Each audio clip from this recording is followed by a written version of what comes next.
Eddie, Sir, pleasure. pleasure is all mine. Thank you so much for coming on, man. It's so good to be here. I was excited. Yes, I was just thinking about earlier today, the first time that we had met, and I think I had the right story, but believe it was early 2013, and I'd first met a gentleman by the name of Joe Nixon downtown at Commerce Bank. He's a developer down there. Good old Joe. Good old Joe, who we both know very fondly of. And he invited me to an indoor game over at the soccer dome in the East Bottoms. And I went to the game, and I can't remember the first or the second game we went to, but there was a good crew. Afterwards, I was like, hey, let's go over to the Caddy Shack and have some beers. And the fact that you guys invited me was awesome. I think you know me from Adam, and we went over. I don't know if you remember this, but we went over to the Caddy Shack. We sat out on the patio, and we had a few beers and some pizza. And I know your brother. Oh my goodness, Alfred? Alfred was there, Joe was there, and David was there. Dave. Had you not come over? I can't remember. I don't. No? It's been a bit. Okay, well, anyway, I met your brother Alfred, and then I think we met each other after that point. And then when we met through soccer. I believe that we met at another game down there. And you and I just hit it off. I ended up finding out that you worked caddy corner to the building that I was in while you were at KCP&L. And we just got to know each other over the next couple of years. Got to know your brother, Joe, and a few of these other guys. And we actually do an annual trip down to Tulsa every year for Socktoberfest. Mecca. And we have a wild time. And I think we're going on, the 4th or 5th year now? I think so. And sounds about right. I feel like I'm part of your boys' crew that you've been rolling around in for the past decade or so. And I feel very honored that I can have a little slice of that. And it's just funny how relationships start, and there's people you meet in your life where it's just easy. And it's been like that since the day I met you, even though I can't exactly recall what day that was. But, your whole family, you have several brothers. They've all been very warm to me, and I really appreciate that. And you heard about a little bit about your journey. I remember when Alfred and you were hanging out and you guys were speaking different language. And I was like, okay, where are these guys from? And then you were big sporting fans. And then we went to a couple sporting games together and sat in the cauldron and had a blast. I've really wanted people to hear about your story and your journey and where your family came from. And you're the oldest of 13? 12. And that in itself is incredible. And the fact that your parents, it's the same parents for all 12, and then you guys came over from Romania. I would love for you to dive into that whole journey and from the beginning. Yeah, it's funny. You think of your identity and the various things that shape who you are and your sense of self and who you are to those that are close to you, and you don't always dig back that far. But yeah, I'm sure it had a lot to it. So I am the oldest of 12. 6 brothers and 5 sisters come after me. No twins. Not a whole lot of space in between all of them except for the last 2. Yeah. And where in Romania are you guys from originally? I was born in Ploiești, Romania. Okay. A city about 40 miles north of the capital. 40 kilometers Okay. north of Bucharest, the capital. Moved here when I was 12. There were 9 of us kids at the time. So 9 kids, 12 and under. The youngest was less than 6 months old. Did you guys all come over together at the same time? We did. That was a journey in itself, yeah. What was it like? I mean, what are some memories that come to mind growing up in Romania? It's interesting because I think if you were to get the modern immigration story from those who've migrated to the U.S. in the last 40, 50 years, it would sound a lot alike. Nobody leaves their country just because they think they'd like to do it a little bit better. Oftentimes, the conditions are harsh, and at that point, From an economic standpoint, the country was buckling under some heavy issues, scarcity starting to really hit. I remember getting up. This was a few months right before we left. We'd get up at 2, 3 o'clock in the morning just to stand in line to wait to buy something, because if you were to get up at a normal time and try and do commerce the way people do, you would not be likely to find. Well, you were looking for milk, bread, sugar, butter, things, just basics, flour. So basically, they were like soup lines. They were exactly like that, and the conditions were really starting to go from bad to worse. And my father made a decision, and we did migrate. We migrated legally. It took a while. Mm-hmm. The whole process took about 3 years. We came to the country. We learned the language. We've become acclimated. We're all Americans. A lot of great success stories amongst the entire family. Yeah. But we did have to learn. We had to acclimate ourselves to the culture, to the language. What was the process like coming over? I mean, as much as you can remember, because you guys moved to Springfield, correct? No. I lived on both coasts. Okay. I thought you spent a bunch of time in Springfield, Missouri. We did. Okay. We did. But when we first came to the States, we landed in Philadelphia. Oh, wow. Yeah. And did you have a connection, uncles, or? We didn't. So the process of immigration varies from person to person, but by and large, at that particular time, if you had to have a sponsor, and I think that's still the way it goes, but I'm not certain. It's been a while. I'm well connected with some Romanians, nowhere near as much as I was at the time we moved here. The process itself, you had to have a sponsor. As a family, they had to give a written report. They had to give a deposition of some kind that when you come here, you're not just going to be a burden of the state. And once you've acquired that particular sponsor, you then went through the process of getting the paperwork from your country. You had to have all the official documents drawn up. Then there was gathering the cost. Transporting 11 people, 2 grown adults and 9 young kids, was quite the doing. We took an entire 3 weeks for the trip to take place, because we did have a layover in Rome, Italy, while we waited for everything to be processed. And at that point, we got it all squared. Landed in New York for the first 10 days. I remember everything being new. I remember how huge the cars looked. We were excited. We were kids. We didn't know all the challenges. We just saw things at our level, but you immediately get struck by how much everything is bigger. What were your parents telling you? Was there a common theme throughout this whole process? I mean, because you had to have been totally freaked out. We were excited, man. Okay. You ask the common men if they want to go to heaven, and they'll give you puzzled looks. But do they want to go to America? Oh, buddy, yes. So it was, for us, a great sense of excitement. It was all about thrills. We couldn't wait. Was there like growing up in Romania, was there an idea of what America was like? Did you guys talk about it as kids? Did you fantasize about it?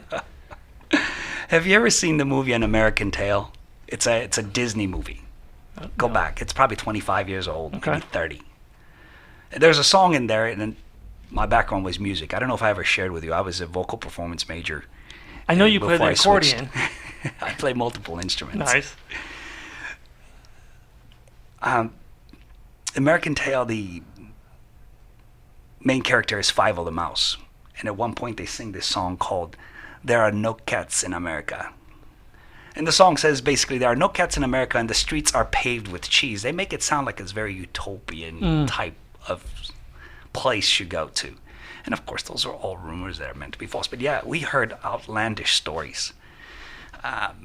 They ranged. They ran a wide range of types and genres. Some of them were scary.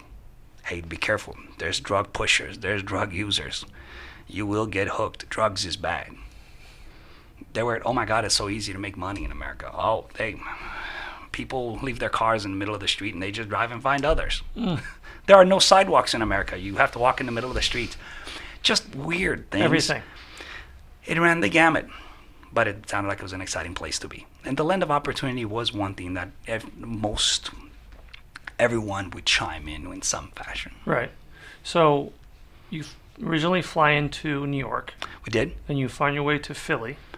Got a sponsor, stayed out in Philly for about 6 months, and then we found relatives on the West Coast. Okay. Whereabouts? Friends. This was in just outside of LA, Anaheim, Interesting. Whittier. Okay. And how long To were be you there? exact. We stayed there 3 years. Did another 2 inland, just outside of Riverside, in a little place called Rialto. Okay. Outside of San Bernardino. You've heard of the San Bernardino Yeah, I've heard of that. massacre in the last year or so, and so that was I knew those areas. Okay. I knew the cultures. That is very much a melting pot. Yeah. Southern California is a beautiful melting pot of all sorts of cultures, and we were part of that. So we lived a total of about 5 years in Southern California before my father, working for the post office, said, "Hey, cost of living is much lower in the Midwest." I worked for the government. He works for the U.S. Post Office, so made an economic decision to move us in, and we did spend a significant amount of the longest time we've lived anywhere on Earth has been in Springfield. I got married and moved out to the Bay Area. I lived out there for 5 years before I moved back to the Midwest to raise the kids. That's so, I mean, that's an amazing experience that the first places you went were New York, Philly, Yeah, and Southern California. Absolutely. I mean, you're seeing all the best parts, or a lot of the best parts anyway. arguably. A lot of the American parts that that you would see in pictures or movies, commercials, things like that. Okay, that I would go with you, because I was going to say some of the best parts I saw just last weekend in Colorado. Well, that's what I was thinking too. The quieter spots, maybe. Well, that's incredible. So, how much time did you spend in Springfield? Do you still have family down there? No, everyone's moved. All the Okay. roots have been uplifted, and that is one common thread we've had is we've not really got too attached to one place. Mm-hmm. And what's it like being the oldest of 12? I'm the youngest of 4, so I have no comparison. Every family does it differently. You learn that as you grow. So certainly we had a very unique situation. I learned to just embrace my role. But it's amazing. You're big of that part of a large community. You learn from each other. Mm-hmm. So it's not just mom and dad that are responsible for imparting wisdom and showing you the ropes. Mm-hmm. And you really do benefit from that. Mm-hmm. Did you feel like there was a big adjustment for you being an immigrant here and getting acclimated and being accepted and getting along with friends and making friends and moving to different places? I mean, what was that like through your eyes? It's interesting. The greatest adjustment from a cultural perspective that I had to move was when I left Southern California and you came to the Midwest. Mm. It's like going back in time 20 years. Yeah, no, that's for sure. No, it was an adjustment. Yeah. I was young at the time. I loved the nightlife. In Springfield, everything died after 7. Yeah, it's quiet. Yeah, it is. It is. But you do learn to adjust as far as culture is concerned. You're young. You have an appetite for growth. You have an appetite for new. I remember it took me about 7 to 8 months to really feel comfortable speaking the language anywhere, even with the very evident accent that I was carrying at the time. Mm. With time, I lost some of that accent. Mm-hmm. I was just telling your producer earlier, I can definitely bring it back. If you like, I could speak like most Eastern European with no problem. That's great. Is no problem for me. And you eventually got yourself into the tech space. Actually, there's a handful of us Hermans Yeah. that are in the tech space. Yeah, we were just Why? talking about that last week. And you got into tech way before tech was something, kind of cool or trendy to get into. Very true. I believe there's those of us who are not only unafraid of change, we sort of embrace it. Personally, I find technology brings us closer together. I really do. I was just talking to him about that. That I think that we have this craving that technology connects us. It makes the whole world whole. The whole world whole. It makes it all unite. That we can you can get on your phone and you can see what's going on the other side of the world. But there's also some negatives to it because it can turn you antisocial. It can make, you can get it into this, it can change the social culture where you have Twitter and you're communicating and arguing with people over a keyboard. And that's very strange. I don't know that we have adjusted to that yet. That's always been part of our culture. I'll tell you an interesting story that fascinates me, and I realize that the age of industrial engineering back in the early 1900s was parallel with the evolution of the modern car, right? The combustible engine came around, and that changed how we got around as people, and it forced us to change. Whereas all of a sudden we had to worry about safety features for the car passengers, but for your people on the roads, for the other vehicles on the roads. Mm-hmm. And there were all those new questions. We faced these kind of challenges before, and probably a smaller scope, maybe arguably a less complicated scope, but nevertheless, those were challenges we faced. And there were rumors and things at that time that held us back. There were scientists who went on record as saying that a human body will disintegrate if it reaches 55 miles per hour. I didn't know that. Some interesting history. I know it was stuff that I remember growing up. I was a big history buff growing up. It was one of my other side passions. Technology does present challenges. Yeah. Absolutely. Privacy, big concern. Who knows your data? Who has your data? Yeah. I remember my dad telling me he read a book in their course curriculum in 7th grade. I don't know what it was called, but the book said basically by the year 2000, all humans will have to have a personal air conditioner that's going to be attached to the body because we're going to heat up the planet so much and there's going to be overpopulation. So it's funny to see how it's all really panning out. But I also think there's also this, we get excited about the drama of the doom and gloom and apocalyptic stuff, and there's a lot of things that play into technology with that, and it's just interesting to see how it's kind of evolving here. So how did you get your start into IT? Did you get a degree? Did you go to a development program? How did that all come about? So my aspirations earlier in life were music. I did quite a bit with that, but I eventually ended up with a degree in business communications. And I liked what I was doing, but I wanted to do something different, something a little bit more unique. Instead of just working for a large corporation, I decided at one point that my passion for technology and how I was in the world of finance at that time, how payments were making their way. Bill pay was starting to become a big thing. And gosh, it's had such a migration in the way that it's now fully electronic. Back then, there were a lot of components that were still being done manually. And Regulation E was something relatively new. What is that? That's in the world of finance that says, hey, how do you as a consumer get protection from various components that can fail? How do you protect your right to pursue, to push back? And basically it was all about consumer rights in how electronic payments are being handled. How do you dispute them? That was a big thing, and so on and so forth. How do you reverse? How do you undo the process of somebody taking out funds from your account electronically? Okay. And I figured that I have a really desire to learn. I'm not afraid of change, and I went and ran with it. I took a 14-month course with Bryan College, when I got technically certified, and then I joined online banking with Chase and cut my teeth, and moved to a pure IT position as a tech support manager, and the rest is history. Yeah.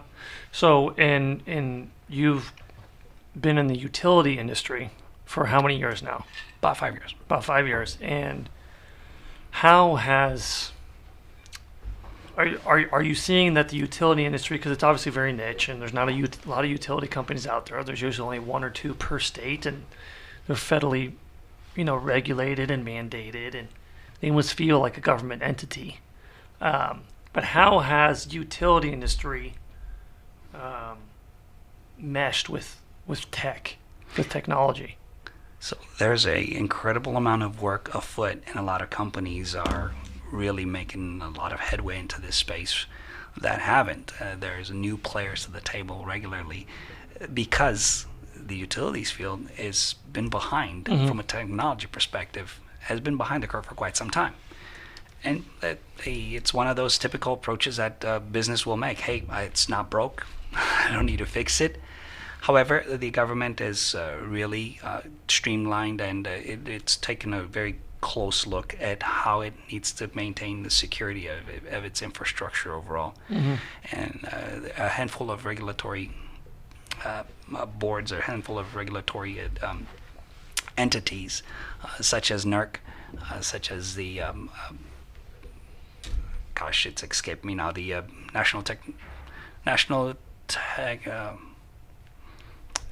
It escapes me. There are some regulatory boards. I know NERC and FERC, which Correct. is basically the governing bodies that make sure the utility companies are staying compliant, and they do regular audits. Okay, right. Okay. So it's NIST, National Institute of Science and Okay. Technologies. Jeez, I was drawing a No, blank you're there. good. They regulate basically what the standards are. How do you measure electricity? Well, anyway, they themselves are looking at how do we protect the consumer? How do we protect ourselves as a country? How do we protect the consumer's data? And infrastructure is now being overhauled across the board. You have the advent of smart metering. You have massive. What's smart metering?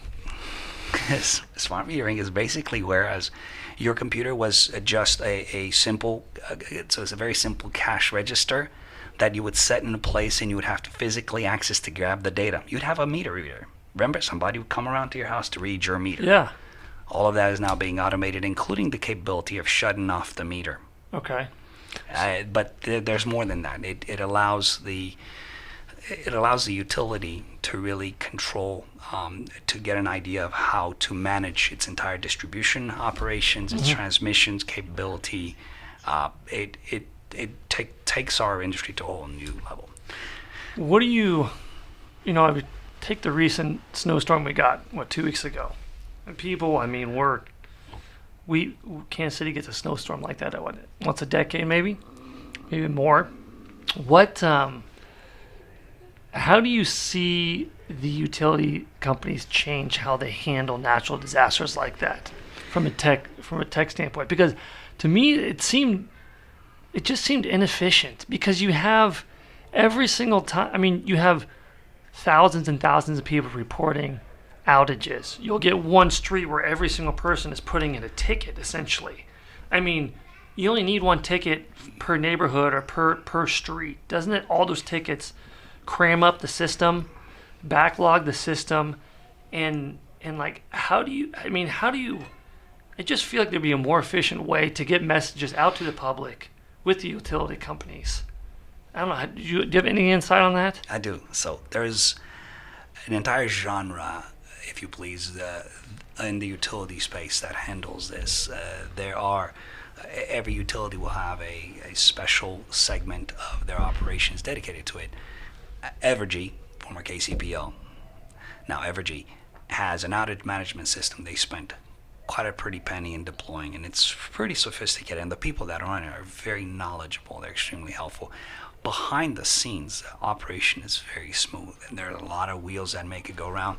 It's pretty wonderful to break down, and as you understand its complexity, but bottom line is this: there is an algorithm that matches up the areas that have issues with the service people that have to address those issues, and with the entire DFS, the operations center that now handles the communication between, hey, here's the problem, here I have the people that can take care of my problem, and the customer facing piece, which tells all the customers, hey, we have you aware, this is where you queued up, this is when you can expect to get your issue resolved. It's pretty fascinating. If you I get geeked out about things like that. So do you think the way they handled that last storm was efficient? See, I'm not aware of all the intricacies of how that was handled, so I need a Did little you lose more power? information. I did not. You did not. Okay, so it was mostly maybe south of Kansas City. I did not. Look, these things are unfortunate. I do know that there's a lot of work that goes into getting preventive with these kinds of storms, with these kinds of incidents. We have, as consumers, regularly seen the city come out and get proactive with cutting the trees off, make sure the lines get cleared. Code zoning and codes are regularly upgraded to allow for managing the men making its way into nature. Yeah. How well, how dense can trees be in an area that gets drawn transmission lines and distribution lines. Fascinating. So you have 3 kids, and I know that one of them is trying to get into development. He's already he's into cybersecurity. Okay, cybersecurity. He's working full time. Okay. Young man. What, from your experience, because we work with a lot of folks that are trying to get into the IT space, younger candidates that are trying to navigate through, do I go to college? Do I get a computer science bachelor's degree? Do I just do a fast track program? Having your son go through that program, what have you seen? I've been able to handle a significant amount of inquiries from various people who are at different places in their IT career. You get people who are in their 30s, who are displaced workers. You get people who want to change careers and want to try their hand at programming. It's fun and fascinating to see. Everybody takes a slightly different approach. What's your passion? My question is, where do you want to code? Go after it. The one thing that I do regularly recommend to everyone, irrespective of the skill set you want to dive into. My son, for example, wants to go into cybersecurity. He's going after his certification. He's almost there. In the next year or so, he's going to be a specialist. His potential is going to be great. However, your ability to articulate why what you do brings value is sometimes as important as whatever it is that you do to bring value. You have to be able to speak of why what you do is important. Well, sell yourself. Precisely. And I think a lot of folks, unfortunately, in the IT space don't know that component. And I think they're learning how to do that, I was fortunate enough, through college and getting recruited and playing soccer, that you have to sell yourself and you have to market yourself. So it's interesting to hear you say that, and that's still being relevant. Which is interesting too, because you have the new generation coming out, and there's more of a theme of, hiding behind the keyboard, or, applying for positions kind of blindly, whereas, you just using the device when really, and it's funny to see, the more the phone becomes a part of life and your daily interaction between human beings, the less we're seeing people do face-to-face interactions like this, and that skill set going away. Now, I don't think it's like that bad, but it's interesting to hear employers say and talk about stories where people are failing, coming short on communication, basic communication about, maybe they found other opportunities. Or I just heard a story the other day about that they've been hiring some new college grads. And these college grads will, they're 23, 24 years old. They'll start in a position. They'll be in the position for 3 months. It'll be a Tuesday, and they'll just no call, no show leave. And I'm hearing this circumstance happen more and more. And I think it's because of how the phone is interacting with their lives. And also, I think it's because the market is in a way where you can go out and find other opportunities and still burn bridges, which is, I don't know if it's ever been like that before. So I'm hoping that's not a permanent thing. So it's a sword that cuts both ways. It's an adjustment that we have to make. I have a personal opinion, and it's strong. However, just looking at it from an arbitrary perspective, there are a lot of things that in that required adjustment from us as a society over the course of the last 60 years because of technology. Remember when the phones first came out, I bet, and I don't have a lot of history behind this, but I bet that when it first came out, people were vehemently against doing business over the phone. No. We only do business personally. There are still some who think that and who believe that, and I happen to feel there's a lot of benefit from working face to face. Oh, I'm a total believer in that. Big time. I've also been part of a remote team. Working as a consultant, you have to do business. There are people on the other side of the world who are skilled, who know your business, who know your product, who know your customers. And you work well with them, hand in hand. And you use those tools. Yeah. It does differ from person to person. And yes, that is forcing us to make some changes with how we value our people. And you're right. The globalization of our workforce is putting a stress on the industry, and now we're forced to make sure that our compensation packages get creative. So our culture of a team is important, and we find ways to tap into the value system of all of our team players. There's still no guarantee, because again, we're different, we're dynamic. But by and large, I having been in the realms of leadership, I can tell you, yes, I felt those pains, and you have to adjust. Yeah, just talked to a developer last week who has been working remote and no longer wants to work remote. He feels separated from the rest of the team, and that 2 years ago, the strongest developers were basically creating whatever kind of structure they wanted. They were getting salaries that they were asking for. They were getting remote days that they were asking for because the talent shortage is so low. And that's going to start to shift back, I believe, because people are getting more into tech. I mean, there's a lot of people getting into tech. Now, I think, coding and programming is different because you have to have the right brain. You can't just say, oh, I want to be a programmer. Like, I can't just say I want to be a civil engineer. I don't have the brain. I can't do calculus. It doesn't speak to me. And I think programming is the same way. So, I'm with you. So I think there's going to be a shift, but there's still going to always be a huge need for great developers. Certainly. Another thing that you brought me to, which I loved, was Toastmasters. And I had no idea what it was, and I don't know if a lot of people know what the heck Toastmasters is. And you can go more in depth about it, but basically you meet in groups. There's groups all across the city, in every city, and you work on presentation, communication skills, and you get thrown in. And they have hour-long sessions in the middle of the day. We went to the one at UMB Bank downtown, and it was like, all right, stand up. You just pick a random topic and start talking. And it's funny, you could be in a room of 5 people or 50 people, and you still get those nerves. The heart starts to race, and you don't know anybody. They're strangers. And the fear of talking, I think, comes over everybody. And the common theme was practice, practice, practice. We'll eliminate those fears and turn you into a public speaker. And I think most people hate public speaking.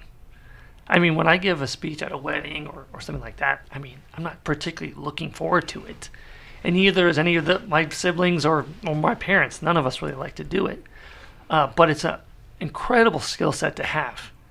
And if you can get out of your comfort zone and learn that, I'm a big believer in doing things out of your comfort zone allows you to grow and become better. And yeah, that was my general synopsis of Toastmasters, but I'd love for you to go in a little bit more depth about the background and what's it about. Absolutely. We go to the gym to physically work our bodies into a shape that we envision. Toastmasters is a leadership and public speaking organization, and it's a workout for your mind. Mm-hmm. Public speaking is a daunting task from many, many different aspects.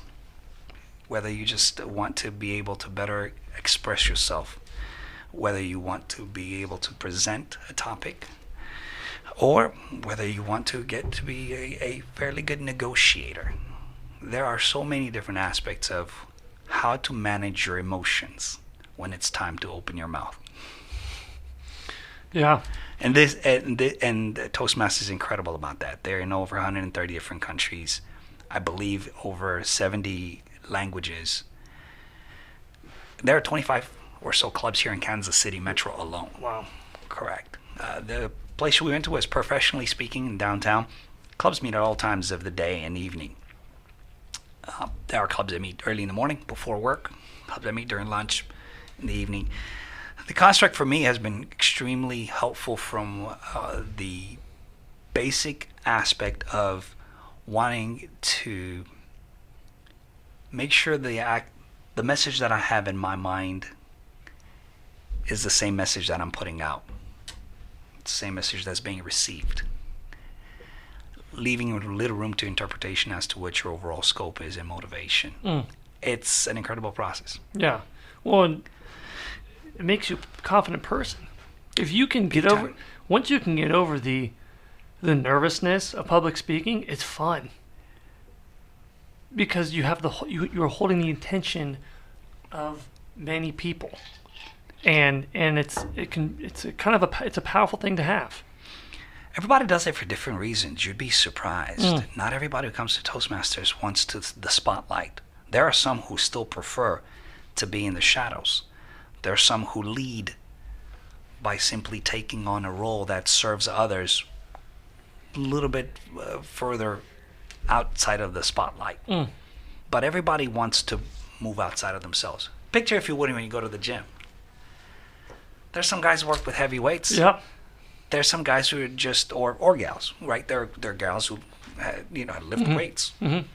Some who enjoy the treadmill. Others want to do plyometrics. Yeah. Everyone works out in different Good fashion. point.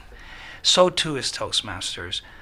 It's the idea of improving yourself. Now, something phenomenal does happen, and this is where I'm very passionate about it, is in the context of the lab, which is what I call a Toastmaster meeting. You get to try new things, and everybody gets to try a little bit different and step outside of themselves. You really do build a lot of intimacy when you watch someone grow and you're a champion to their growth, and they in return are a champion of yours. There's no deeper, more wonderful phenomenon in this world to see than us evolving. And a microcosm of that happens when yesterday you couldn't open 3 words without shaking like a leaf. Today, you held forth for 5 to 7 minutes. You developed an entire thread. And when you got done, we all saw something different. We felt entertained, we felt challenged, we felt rewarded from hearing your idea. What was your first speaking segment like? I mean, was it terrible? It's funny you mentioned having a problem speaking at a wedding or engagement, and you mentioned your family. My family could help you. Let me recommend our services, because we are mostly all chiefs, no Indians. Yeah, we all want to speak over each other. I've never lacked the desire, maybe even the guts to speak. But I was very aware that when I would throw out a few sentences, they weren't always clicking. I'm a very energetic person. You wanted to be more selective and careful with the words. I'd run people over, correct? The Eastern European side of me comes across very abrupt. Instead of saying, you really need to change that, the American culture has taught us approaching it in a way of, might I recommend this way of doing it? These are nuances that you learn now. Look, having grown up here, having gone to college, having taken having been introduced and molded from a very young age for somebody, especially in your case, this is easy. It's almost innate. For me, it had to be a learned skill. So that's where Toastmasters comes in. But there are those who don't have that desire for the spotlight. Toastmasters helps them from a different perspective. It helps them, give them the courage to stand up and speak, the confidence to know that once you have spoken, the words are interpreted, they're being heard in like manner. So personally, my experience was I wasn't afraid to speak. I remember getting up the first time. I remember speaking, and I remember immediately thinking, I'm very, very raw. It's not as simple as just having the courage to get up and speak. We all have go-to moves. We have go-to clutch words. And so, but those get polished out of the way. Yeah. Here's an interesting one for you. I had a go-to move that was immediately observed to me. So at the end of each speech, a little bit of how the whole meet goes down. There's constant feedback. You get feedback from all of your peers. There's feedback forms after each meeting, and if you got up to speak, if you got up to carry a prominent role, you get a little bit of feedback.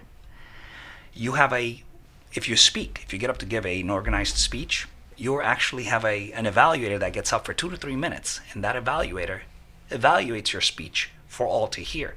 The evaluator themselves gets evaluated by a general evaluator that comes in at the end of each meeting and says, I saw this, I saw that. We have this opportunity to improve right here. I'd like to see you try some of this. Good job over on this side with this other piece. Those are very helpful to hear. 2 things I took away from my first time. I had a go-to move. It was a little bit unique, but nevertheless, it was immediately recognized. And personally, I picked up on the fact that I have an incredible amount of great skills that are already in my hand that I just need to lean into. They're great. That feedback came around and said, hey, did you know you did this? I especially appreciated how you made this point. You had a pause over here. That helped punch your point. That was an exclamation. Inflections and so on. My go-to move was a smile. I smiled the entire speech. I was so nervous. Which is a good thing. That was my thing. You would think it's a good thing. But if you're trying to reach people, the topic. If your topic is somber, you lost your audience. Yeah. Obviously, it's like anything that you do repetitively. If I keep doing this with my hands, sooner or later you're going to notice it.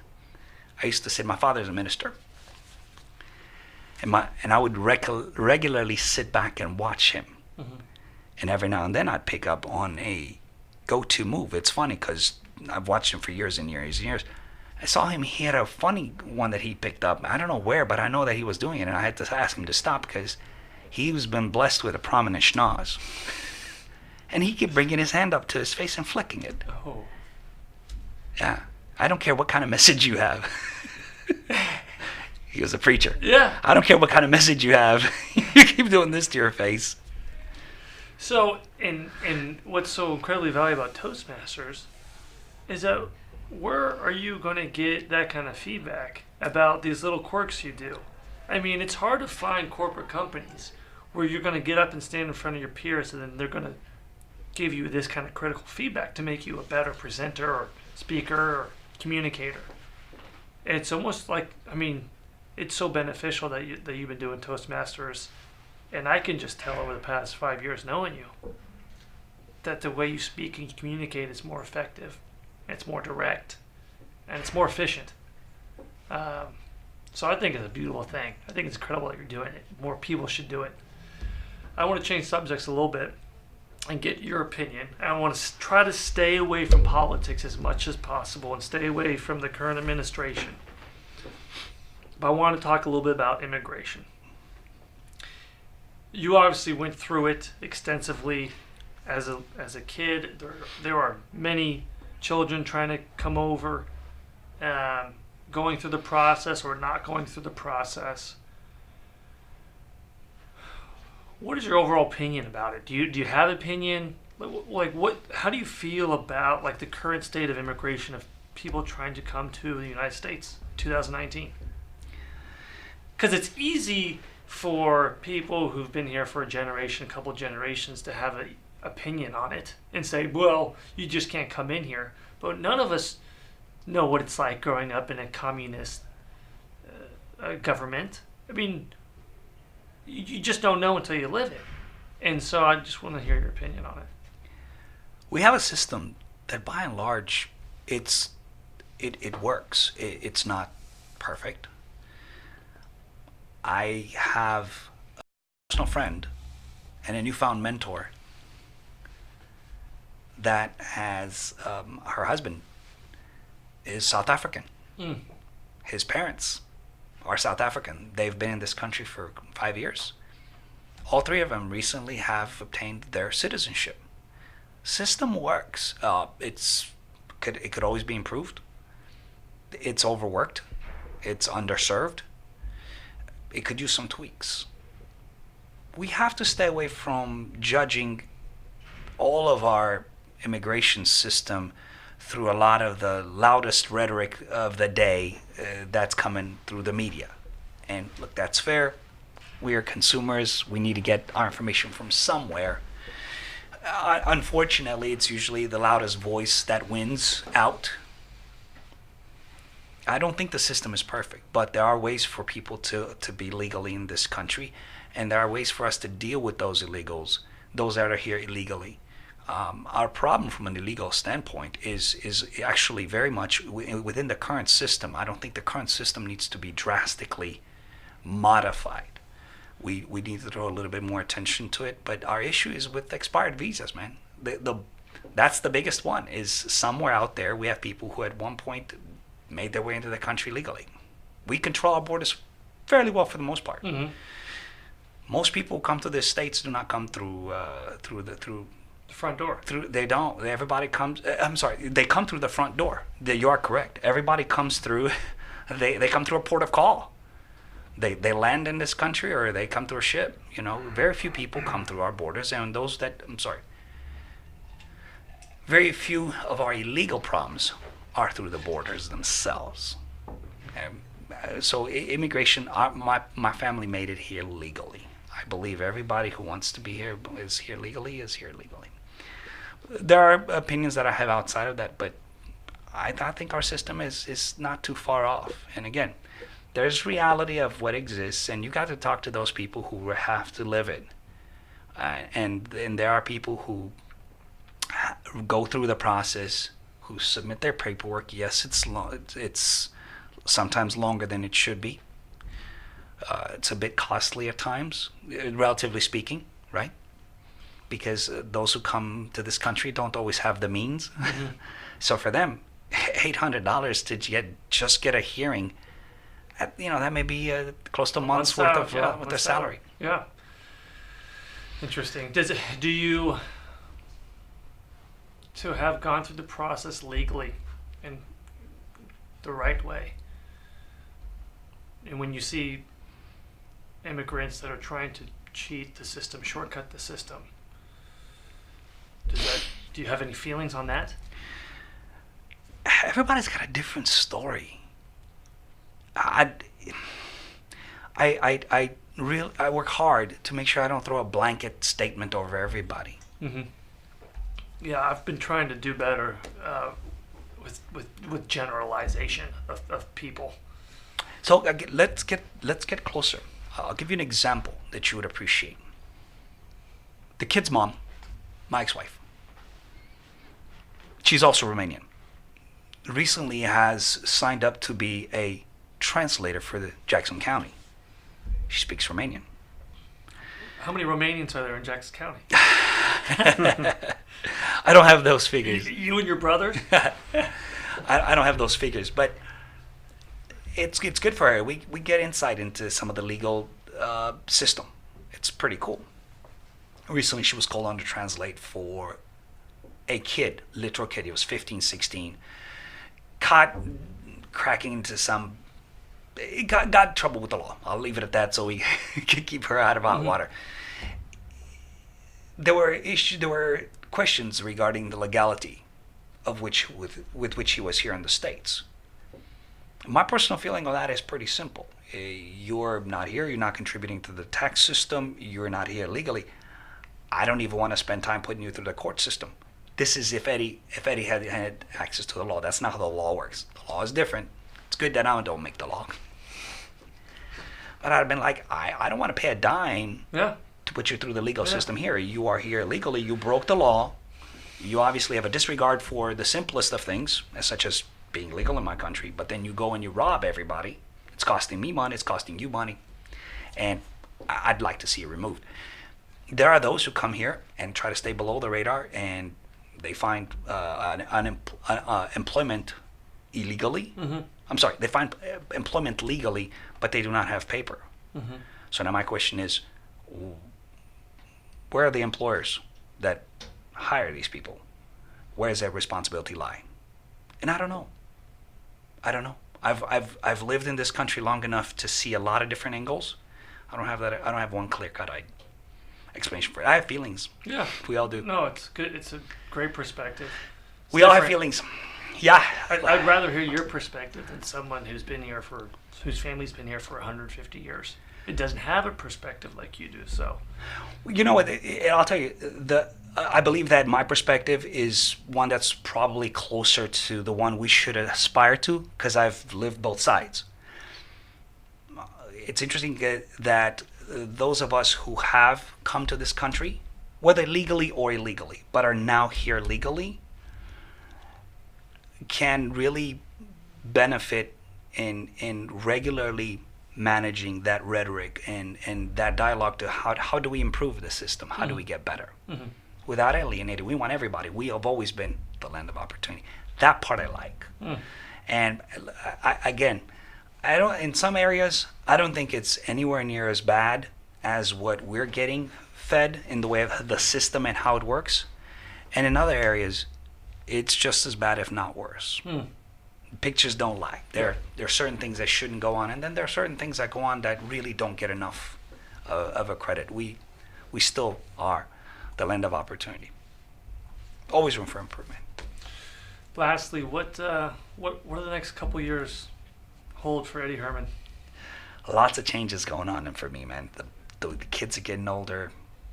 I'm getting ready to make even bigger splash in the various areas of my professional field. I'm excited.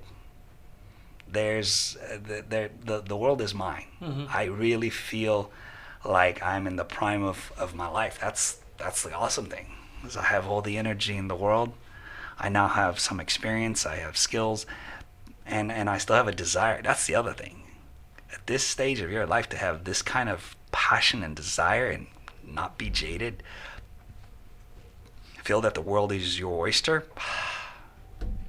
Yeah, the last couple of times I've hung out with you, you have a new lease on life. You seem extremely passionate. You got that fire in your belly right here, and keep that going, man.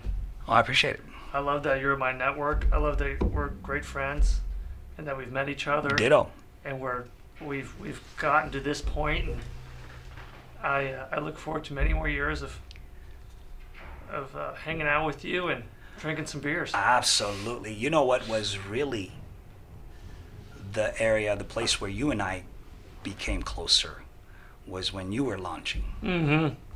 Yes, we should talk about that. And I enjoyed that part of someone's dream being made a reality. You took a chance on me. You say that, but you did the right things. You simply did your homework. And oftentimes life and the business is not as complicated as we'd like to think it is. No, you're spot on. And doing the right things, because there, just in business and life, you can take many shortcuts in both. And when you do the right things in business, even if it's longer, takes more time, more tedious, more work, if you focus on those small things, especially from the beginning, you create the solid infrastructure and base to grow the business on top of. But at the end of the day, you did open a door for me, and it's been great. Anytime somebody comes around and says, I have a vision, I'm going somewhere. I've always been the team sports guy. I love being part of a team. Sure, you can do some things great on your own, But I love having a support cast, and I love being part of someone else's success, someone else's joy. It's been a fun ride. Awesome, man. This is great. So glad we got to do this. It was a pleasure. Thank you. We'll do it again soon. Thank you. Thank you, lovely staff. Awesome. You guys have a good team. Thanks, brother.